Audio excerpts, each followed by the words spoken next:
All right, hi everybody. We're going to start the meeting. Call the meeting to order at 7:02. I'd like to have a motion for approval of the last minutes from our February 5th meeting.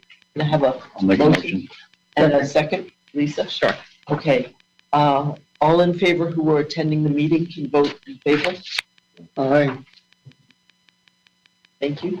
Communications, we've had no new communications as far as I know. Item 4, old business. The only item I wanted to kind of keep it in the minutes and keep it just in our minds. 37 Hatchet Hill Road.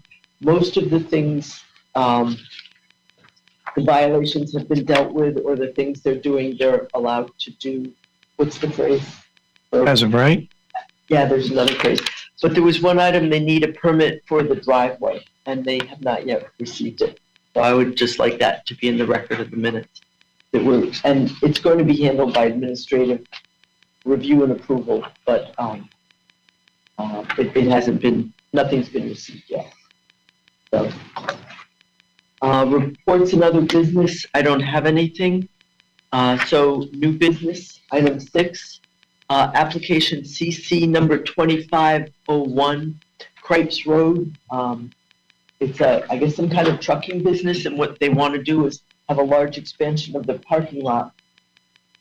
Unfortunately, the engineer had a lot of comments, which might have caused us to vote against it. So they would like to revise their plans and resubmit them at our May meeting. So there'll be one more set of plans for you guys to review. There was some kind of mix-up with the elevations that the first set of plans was used to draw. So that's why because these plans were drawn last fall. Right. And then all of a sudden in March, they're revising the plans. And some of these inconsistencies might have come in the redrawing process. But for right now,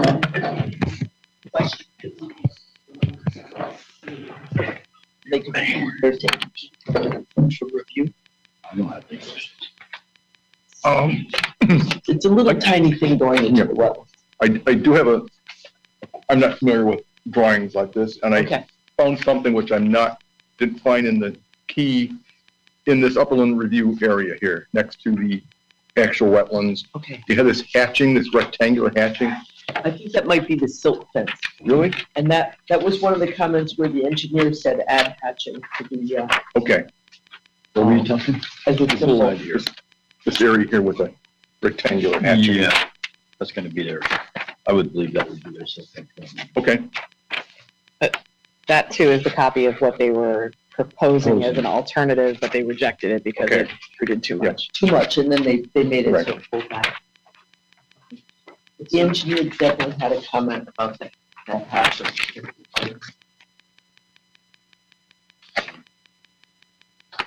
Had a conservation restriction area hatched to the legends. Okay. So I believe that's. Okay. Good. Were there, and after the meeting, if you want, we could actually I can kind of walk you through. I didn't bring, mine are all colored up and stuff. Well, I went by there today and it looks like they're already parking there. It's just not paved. Yes, there's a third, the plans show a row of trucks on each side of Right. trailers on each side of the building, but there's actually a third row where they're already parked. Yes. Yeah, it's just not paved. So I'm thinking this is just a request to pave that area? No, it's going from like 24 trailers to 108 trailers. It's a massive increase in area. They're already out at the very edge of the property. But they're gonna make it much bigger. I can walk you. So if we have questions, we should just direct them to us and we'll relay them to the applicant. We don't want to discuss the application when they're not here, even though it's recorded, but we just want to be clear. So if you have questions, you can let me know. We'll take them down, or you can touch base with the office between now and the next meeting, but we shouldn't discuss or review or do anything until the applicant's here, because anything that says here needs to be part of the record.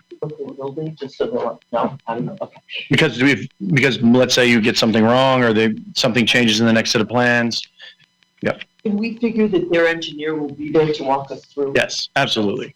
Yeah, Absolutely. they'll give you a good. And with so much so many comments still pending, a real thorough review of the current plans when they're going to be completely redrawn, right? So just, they're working on it, they're gonna get a set of revised plans, so I would just wait until you get the revised set, and it probably will make more sense because everything will jive. So they're withdrawing it and they're gonna resubmit it. They're not withdrawing, they're just continuing. So you guys need to make a motion to continue CC 25-01 to your next regular meeting. That's the motion that we need. So am I making that motion? Anybody can make the motion. I make that motion. Can someone second it, please? Second. Okay. All in favor? Aye. Aye. Okay. So now we can get to Galasso. And do you want me to give an overview or should I give an overview? I think I would have them start with the of what they're requesting. Well, this started 10 years back when you, correct me if I say something wrong, you wanted to expand the area where you were going to be excavating rock, and then over in another area there was a wetlands area, a small amount on your property and then a larger amount on the next door. And I think we, the wetlands people, were worried that this extra drilling and blasting might affect the water levels over in the wetland area, and it might affect the wildlife in that area. So as part of approving you being able to do extra rock removal, you had to have this environmental monitoring program of the water levels and I think the water quality also, to make sure nothing from your operation got in the water. That is correct. Right. And then the wildlife, kind of how many turtles, how many salamanders, eggs, all that. So and that's pretty expensive stuff. So for 10 or 15 years, Since 2014, since the 2014 approval, yeah, we have been conducting all of yeah, they have to hire a really fancy consultant to do all this, to make sure that nothing there is being affected by the rock excavation. And they're saying that there's been 10 years with nothing terrible detected, and they're saying we would like to stop doing that, the wildlife the monitoring. smaller of the two pieces. Yeah. We are continuing with hydrogeologist work, which continues to monitor all the water levels. That it's clean and it's not going down. Do you want to say anything more? That we have introduced you. Oh, sorry. I'm Lee Turner Jr., Environmental Health and Safety Manager for Galasso. Like you said, we've been doing the state program for 2014. We've been on the wetlands. All of the studies that we've shown that there's been no effect on any of the wetlands around us. A large chunk of that wetlands, like you said, is located on adjacent property that has refused access to that area. Do you have any idea why they wouldn't allow? My name is Craig Timpson. I've been with Galasso for 27 years now and spoke to you all in 2014. The adjacent property owner is generally against most of the mining activities that we do. So they took a opposite position to us. When the original consultants went in, they actually saw that there was some construction work being done, bridges being built, whatnot, in the wetlands. They had to report that they're independent consultants, and I don't think the property owner appreciates that. We asked through the town planner and town engineer, not Galasso personnel or consultants could go to do all the study of wetlands as part of the town. They refused access. So as we've seen it put in this letter, we agreed to continue to study, but everyone in the room understood that it's not really a scientific study because we only own fringes of it, and we're just testing areas in those fringes. I think even the last 10 years of results, they've all been sent in, they've been reviewed by town planner. Robin recently reviewed them, and she told me that she didn't find anything of concern in those reports. We actually relocated an acre size from our expansion area that was kind of a dry wetlands. It was not productive. Relocated it down into that general area. So increase about 5 acres. Yeah. But more wet, you're letting it be wet? That was part of our original approval through the Wetlands Commission. As we said, non-functioning wetlands, a tree fell over the soil type made a wetland. And that, That's yeah, yeah, we replaced the wetlands 5-1 in their actual function. The success we had. Oh, yeah, absolutely. So the wetlands is actually turned into a monarch butterfly waste station. Around the springtime, we have quite the amount of monarch butterflies going to the quarry. But the wetlands, actually a little bit more south of us, the adjacent property owners that refused, there's a beaver that created a decent sized dam up there, so it's getting pretty wet up there now. Oh, and less water to you. Correct, yeah. It's actually staying about the same, except for this past year, because we know how dry it was. Significant drying on our property, just from the drought. Everything's hot back pretty good with the snow melt and rain that recently. We still are doing stormwater visual inspections. Our permit is still valid, waiting for the DEP to reissue a new permit. We do the DOC testing on site, I think I spoke last That's time. gasoline, right? VOC volatile. Correct, yeah, VOCs. Could be fuel leaking out of a truck or something. Correct, yes. So we still do VOC testing on site. We have had some pollutants come onto the site from the south, not our property, onto our property. This year, we didn't have any coming onto our property and none leaving our property. We've never had any VOCs leaving our property. Understand? So the VOCs that came from an adjacent property, was it a lot or a little? It was just enough to be detected. It was trichloroethene, a degreaser sort of agent for a machine shop. But like I said, it comes from the south of the property. Granby Road comes from the south, comes on our property. We just saw actually right back here. Yeah. So it was detected off property coming on our property. Is that like the Brignell property on Route 20? Maybe No, it was- so the south would be coming at the Haskell area. Okay. Because I mean, he had some machinery doing some work. but Yeah, in the no, wrong direction. correct, yeah, so more to the south, towards Haskell. Okay. So we are still doing our stormwater quality testing. So Robin would get those reports if anything turned up. Sounds like. Yeah, Robin's provided with every annual report from both the hydrogeologist and from the lab. Data collection, Tom Grimaldi signed off on the wetlands replacement. That's probably 7 or 8 years ago that was signed off. We did put a bond up. Bond has been released because they are complete. Yeah. This is just something that, we've done testing for 10 years, and we just wanted to come to you and say, we all knew in the beginning it wasn't scientific, but we committed to do it. Good faith, yeah. And now maybe you can stop because there could be filter and other things that's active. Affect us that we have no control. That it's not from your operation. Yeah. Do anyone else have questions or concerns? No, you explained everything pretty well to me. So can I make a motion to release them from the testing required, the herpetological and wildlife study? That's what you're asking for, That right? is correct. Yeah, we're going to continue with the hydrogen.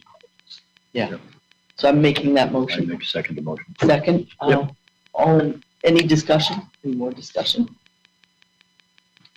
Okay. So all in favor? I have to vote. Yeah, alternate, okay. Can an alternate vote? If they participate in the discussion, they vote only if seated. So if we don't need her to be seated because we have a full more than she doesn't. How many absences do we have in the regular? So as long as we have 4 members, we have One full member's missing? Yep. So then an alternate could be seated in place of the full, who's missing? Jim Markey. So an alternate can be seated in Jim's place. Can I just do it, John came here first, so let him be the one that records. Sure. So he would vote in. Can vote. All right. So you got our votes now? Yep. We can all talk. Thank you. Okay. Thank you very much. Oh, right. Thanks for staying on top of it. And we will get with Howard, just need to contact Lee Turner Jr., our environmental and safety manager. If you're ever interested in. I would love to come see it. I want to go to. 4 and 4. Time with the blast. It's always fun to see. Oh, yeah. I've seen it more than once. So I'm sorry. I haul enough out of there, I know. Lee Turner. I could just call and get your email and then whoever Mike would. Absolutely. I mean, we'd probably like to come see the I mean, wetlands. like Robin said, we can't discuss official business, but we're welcome to, we want to open up and welcome you guys to come and see what we're doing. We're very proud of it. Yeah, and to see the wetlands. Yeah. Yeah, absolutely. Okay, well, thank you. All right. Thank you. So the last item on the agenda under new business, the wetlands citation ordinance. So generally what this is a way to have more teeth if someone is violating a wetland requirement, doing something without permission at all, or not doing everything that they promised on their plans. This wouldn't be the first step. What normally happens is someone is, I'm not sure who issues a notice of violation. Would that be Robin? It would be the commission's agent. So it could be Robin or Mark. Mark, okay, the building inspector, who's also our wetland agent. Or if it's related to a problem with sedimentation and erosion control, meaning like they're leaking a bunch of mud down the road from their construction site, or they're leaking mud into a pond or a stream. Someone downstream goes, oh, my stream's all muddy. In that case, they get a cease and desist letter.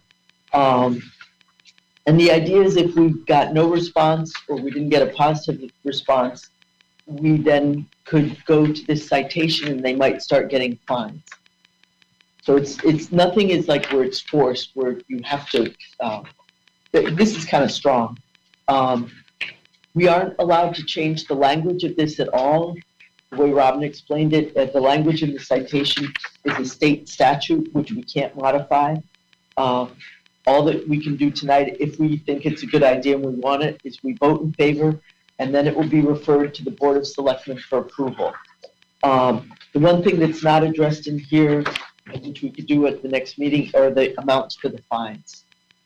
And way back, Robin did give us a handout on this, but There was some examples for some other towns, I believe, that were included before, Yeah. that I think would probably be helpful for us to kind of Yeah. look at that. And I guess, if you're done explaining. yeah, go ahead. My other question was, the hearing officer, I was curious as to who that would end up being, because it's saying that it wouldn't be, anybody on the board of select, it wouldn't be Robin, it wouldn't be a town employee. Like, do we have to hire an outside contractor for that, or what Would would? be someone that would be appointed.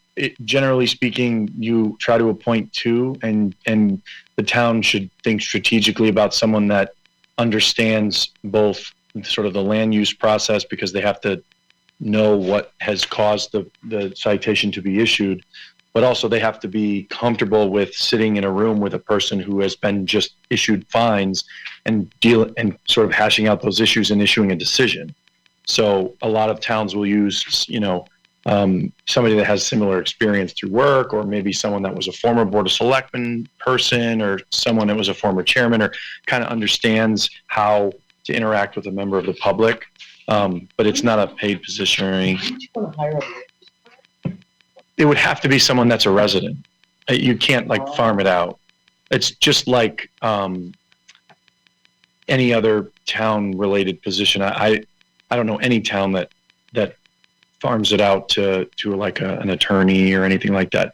An attorney that lived in town that wanted to volunteer their time or something. I mean, we do have John Welch. Well, I mean, either to me, it would seem that before we get into an incident of having somebody that is been fined, that we should have, a list of people that we would consider to do this, because by the time we have parties that are named that are involved, it's a small town, right? So it seems to me that there should be a list of people that would be willing and able and qualified to serve as a hearing officer before we get to this point, so that it doesn't become a conflict of interest between any number of people that might be challenged to. And I think that's typically why they would do two, so that if that did come up, it's like a neighbor or someone that, I do business with them or something like that. But so the other thing that if you read through this and you get this out of it, then kudos to you for understanding what all this says. But there are several steps involved to the issuance and enforcement of a citation. It is not just a staff person going out and saying, you're in violation, here's your citation, right? So they would obviously be given a warning, they'd be issued the citation, they'd be given an opportunity to pay, they are issued a failure to pay notice. They have to then affirm, the hearing officer has to affirm any fines that are issued. So if the agent goes out and says you're in violation, and they say you're getting fined $100 per day, because I believe all the statutes are consistent in that you can't have any fine exceed $150 per day. So you're getting $100 per day fine, and they send this letter, and then they do nothing with it. Nothing happens. The owner doesn't call the staff never goes back out for some reason, who knows? Someone hits a lotto and they quit. The fines don't continue to accrue in perpetuity. The town has to then initiate and give them an opportunity through that failure to pay notice. And then they have to actually ask the hearing officer to affirm the fines. So you have to go to the hearing officer and say, we've done this, there's these fines that are accruing, and the hearing officer says, okay, I'm going to institute those fines. And then they would again issue a notice, and then at that point say, okay, if you don't do anything, they're going to continue to accrue. Or the person receiving the citation appeals to the citation hearing officer. And at that point, they might say, listen, I got the fine, but I took care of it. And the citation officer could basically say, okay, we're done. They have the authority to uphold or overturn any of the fines.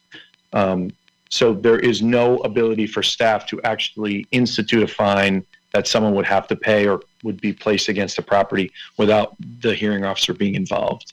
It's not like a ticket book that like a cop can just hand it to you and walk away. So this, without this in place, which it isn't, of course. Yep. What happens now if someone is in violation of regulation? Nothing? Notice of violation, cease and desist. The cease and desist, we're required to provide them with the ability to have a show cause hearing here. And if they don't comply, if they don't respond or show up to the show cause, then the only option is to try to get a judge to step in. You'd have to get a court action. So, I'm sorry, go ahead. okay. Yeah, you go ahead. So would the citation say, this is what you're doing wrong, and this would be the remedy?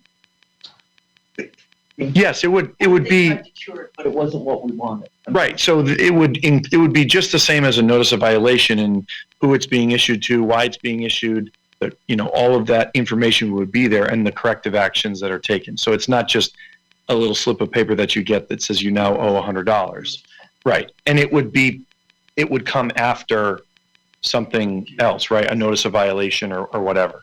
So you don't just start with the citation process. I think it's to give us more teeth.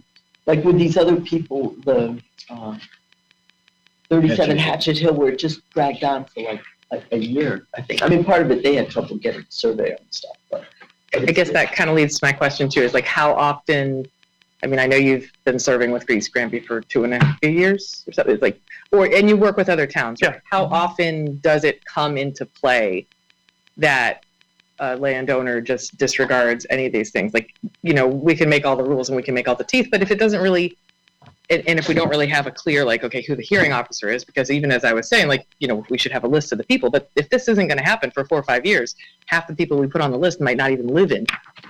It's not something that happens often, especially on the wetland side. So I wouldn't expect that you're going to see handfuls of these things issued per year.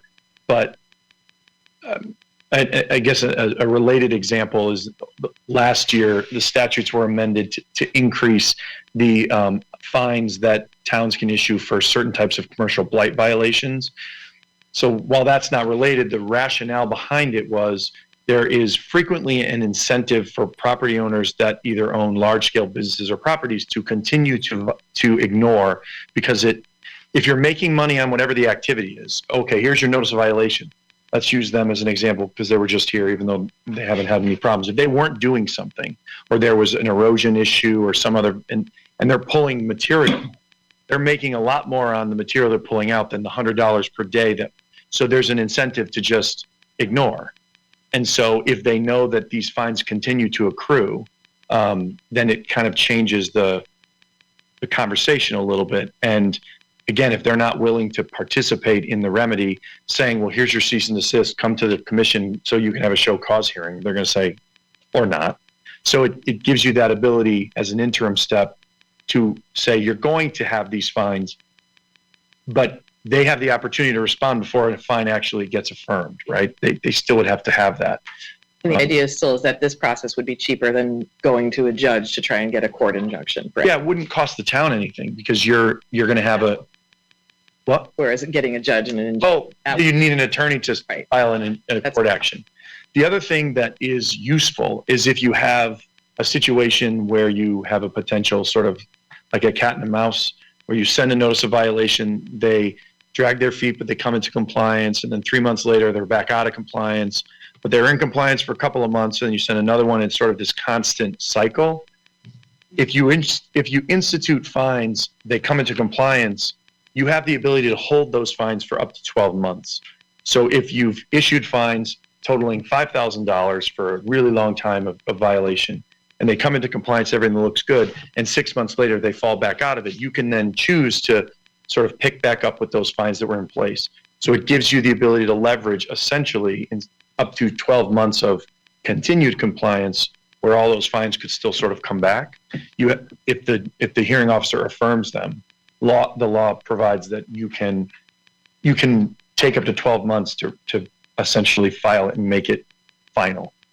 So if they say, yeah, well, the fines are affirmed, they come right into compliance, you can say, okay, well, we're going to hold this, and if you're good, and everything is great, then we'll just rip it up. If not, we'll pick right back up where we left off.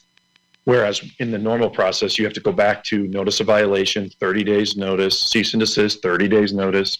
So it's 75 days, right? It's 30 plus the 15 to come to you for a hearing before any final action can happen. You do like an informal vote, it seems like maybe it's not quite ready. I like the idea that we should identify some people, we should think about some, but just generally, do we want to take a straw poll? Are we in favor of the concept? So Robin doesn't do any more work on it if we don't really want. Can I make a suggestion? If you're in favor of the concept, so it has to be finalized by the Board of Selectmen, they would then have to adopt it. I don't know what your form of town meeting, if it's a town meeting form of, so it would have to go to town meeting. So my recommendation would be that if you're generally in agreement to try to continue to flesh this out and keep the ball rolling, would be to, you can make the recommendation that it's forwarded to the Board of Selectmen, but request that the final ordinance be provided to you before it goes to town meeting. So you'll see it in its complete and final stage, and you can provide comment. My guess is that they probably aren't to the point where they know who they're going to appoint for the hearing officers yet. It would seem premature, but they'll have to make those appointments based on who's on the Board of Selectmen, who's interested and available and capable. And Are the fines up to us to pick some fines? so the statute says what they can be up to. I suppose you could try to say if it's this type of violation, it'll be this, but I don't know that there's necessarily, I don't know, it to me that's more complicated when you're saying one type of violation is worth more than another. So I would maybe hold on that. Based on how much damage is it? Yeah, and the other thing is you don't want it to be unreasonable. If somebody's mowing into the upland review area and someone issues them a citation for some crazy reason, you can say, oh, it's $150 a day for you, right? That'll never fly if you try to go further with it. So I think we can talk to Robin about maybe building out some of that fee structure. But I think no matter what you decide, you should ask that the final ordinance be provided back to you before it goes to town meeting. Is that fine structure what would be in B here? It says there's a violation type chart. Yeah, that's what we don't have yet. Is that where a fine structure would be? Well, so the way that this is written, citations may be issued in accordance with the violation type chart maintained by the Inland Wetland and Watercourse Agency. So this is saying that you would then have the ability to maintain that almost as an appendix. So nothing's going to happen at the Board of Selectmen level between now and the next meeting, but if you refer this to them to continue, I'm assuming it's going to have to go to an attorney review, et cetera. We can get some additional answers on if the fee structure is adopted within the ordinance or if you would maintain it separately as an appendix. And then we can run those in parallel track if it doesn't need to be included with the ordinance, the way that it's written.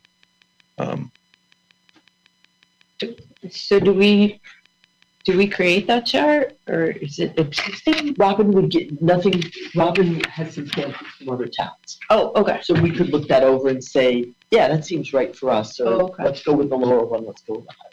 Okay. And then where do the fines go? Are they used for To cleanup? the town, Earmark. yeah, they can't be used for the remedials, for actually cleaning up the damage. Yeah, that's what I would have liked, but it's not.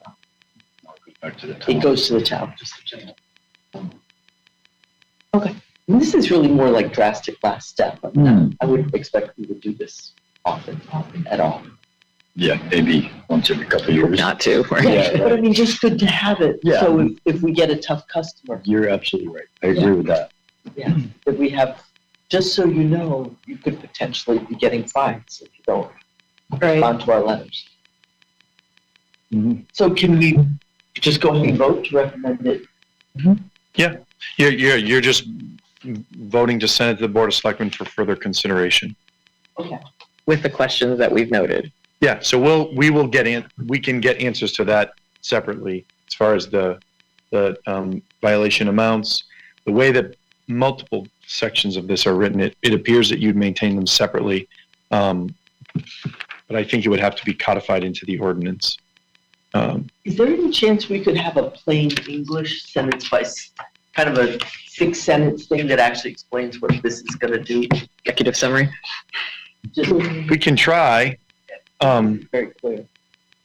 You know, when this happens, then this happens, and then after that, this would be what So we would implement the citation process. like a flow chart. Yeah. We'll see what we can do.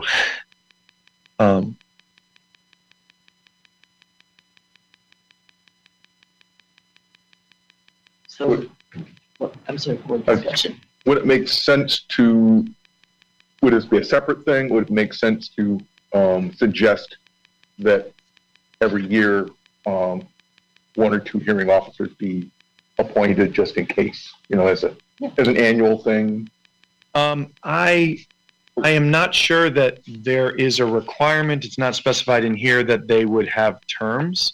So generally speaking, they are appointed until someone's appointed in their place. So I don't think it would need to be done annually. The hearings, so it just says that they'll be appointed.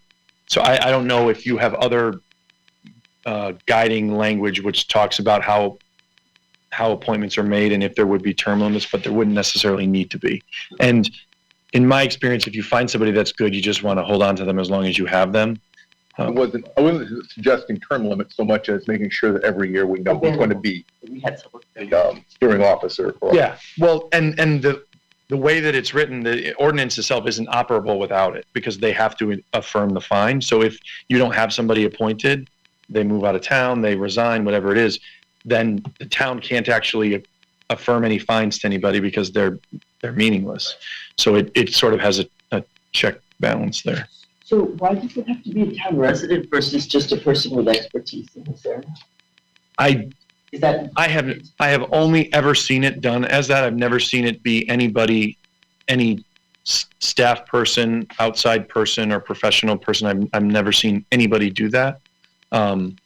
So I don't know that the statute would prohibit it, but I think that the idea would be that they both understand the perspective of the person that is presenting to them and understand the importance of maintaining, what the wetlands are.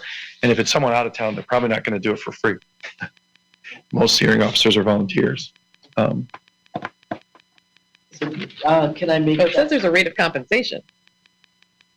For the, Last sentence, the very last sentence. The rate of compensation of the hearing officer shall be determined by the first selectman. I guess they could issue one, but I've never seen one be paid. Say they might never do anything. But I guess This feels kind of limiting because we're such a small town. how many boards the town probably has 10 or 15 boards and commissions, all with, current and past members, and, just need one or two people, but All the same people. yeah, same everywhere. You can't. Yeah, it's the same everywhere. but, you know, there may be someone that was a former member of this commission that would be, you know, a good fit for that, understands the process. I'm actually thinking John is a farmer. I mean, I don't think we need to be naming anybody Yeah. that might even be a possibility on this at this The idea point. that we should be planning for it. But we should get some ideas if we're going to put it in place. But yeah, I don't think we should be discussing any names on. Okay. One more question about that. There's neither in the last paragraph, neither the wetlands agent, building inspector, or any other employee of the town may be appointed as a hearing officer. Now, employee, does that include all the various volunteers on, boards and, so we're just actual employees plus those two? So you guys okay with voting on it? Voting to continue having them flesh something out. Yes, Not or necessarily just voting to recommend it. approve. Oh, yeah, no, Yes. You recommend continuing with this and gathering additional information and then recommending it to the, Board of Selectmen? So Robin was looking for you to recommend it be submitted to the Board of Selectmen for further consideration. So, because they are the ones that have to adopt it. There's not even a section number. It has to go through a town attorney review. There's a lot of steps before you can even tee it up for a town meeting. So if you're comfortable with it going forward, the next step would be for the Board of Selectmen to pick it up, and they have to even decide that they're comfortable and then push it to town meeting. So, Would we see it again before the town meeting? yeah, that's what I'm suggesting. Right. That you see the final. Is there a motion that you would recommend? Motion to, I would say you make a motion to forward the draft citation ordinance to the Board of Selectmen with the request that the final draft be provided back to the commission for comment. I would like there to be added some sort of in plain English summary. We'll do that separately, but But I no, think that'll help the Board of Selectmen kind of know where Yeah. we're at.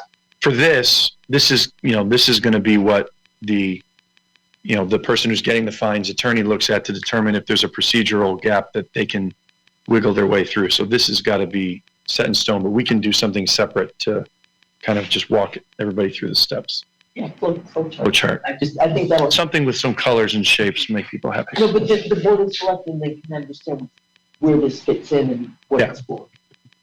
And it's our last step after we've tried other things. It does.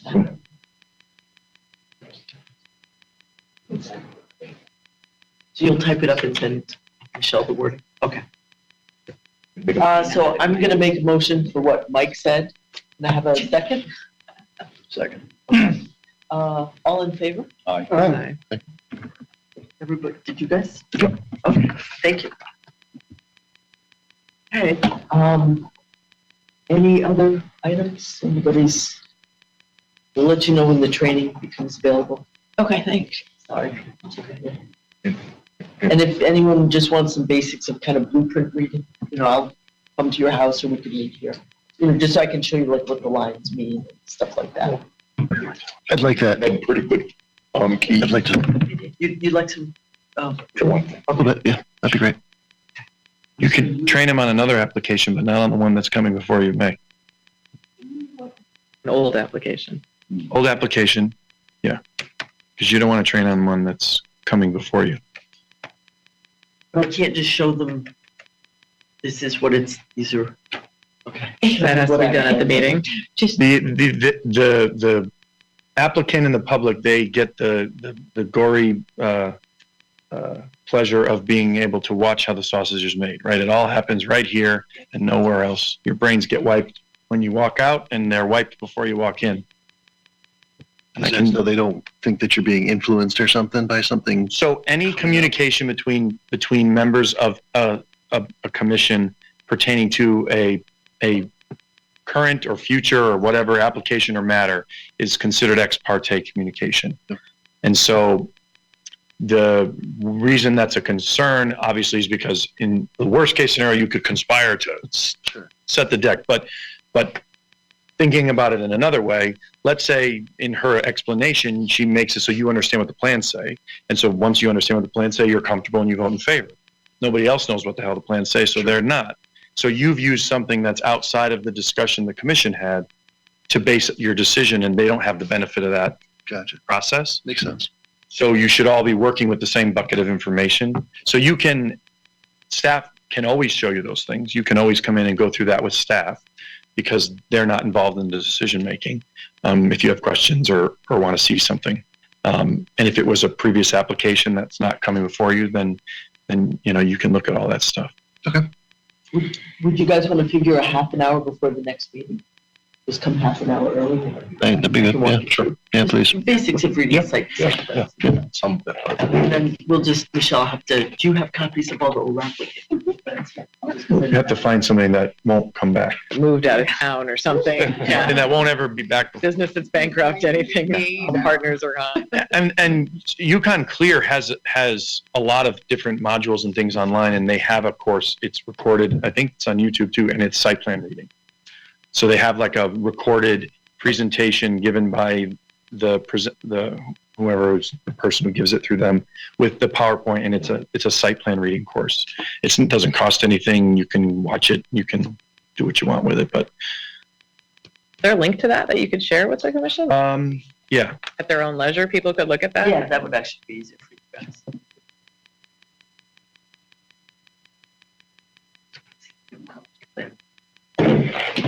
The hard part is that not all site plans are created equal. So some of the stuff that, particularly that we've seen here, the plans are drawn really well and they're easy to read, and others it's like black spaghetti on a white sheet of paper and you just can't read through it. So you get used to it and then you get a different set of plans from somebody else and it's not as... The title block is always the place to start. There's just a lot of basics there, and I can just show you about the grades going up and down. Elevations, catch basin, all the symbols and stuff.